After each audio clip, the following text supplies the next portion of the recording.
पढ़ा लिखा लड़की हूँ, लड़ सकती हूँ। लड़की हूँ, लड़ सकती हूँ। प्रियंका गांधी ने उत्तर प्रदेश के विधानसभा चुनाव में ये नारा दिया था, लेकिन चुनावी नतीजे में इस नारे का कोई असर नहीं दिखा। तो अब प्रियंका गांधी खुद चुनावी मैदान में उतर गई हैं। यूपी विधानसभा में भी कांग्रेस औंधे मुंह गिरी थी और अब 2023 के अंत में हुए 5 राज्यों के चुनाव में भी कांग्रेस को जोर का झटका जोरों से लगा है। लेकिन बात यह है कि प्रियंका गांधी के चुनावी मैदान में उतरने से कांग्रेस को कितना फायदा होगा, क्योंकि 2019 में प्रियंका गांधी को आलाकमान ने पूर्वी उत्तर प्रदेश का प्रभार सौंपते हुए उनको महासचिव के पद पर नियुक्त किया था, मगर निराशा ही हाथ लगी।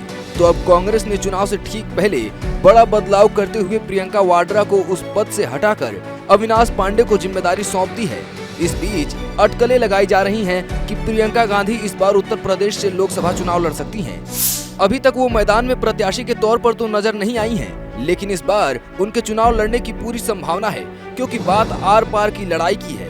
उत्तर प्रदेश में कांग्रेस की 2 पुश्तैनी सीटें हैं, जिनमें से एक तो भाजपा ने पिछले चुनाव में ही छीन लिया था।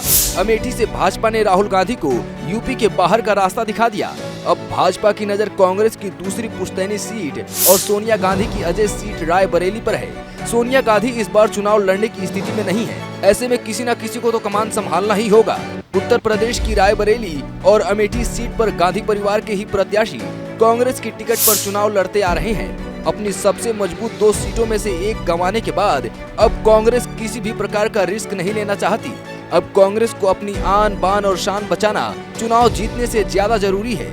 प्रदेश में इकलौती बची पुश्तैनी सीट को सुरक्षित रखने के लिए पार्टी सब कुछ दांव पर लगाने को तैयार है, हर दांव पेच आजमाने को तैयार है, लेकिन सामने मुश्किलों का अंबार है।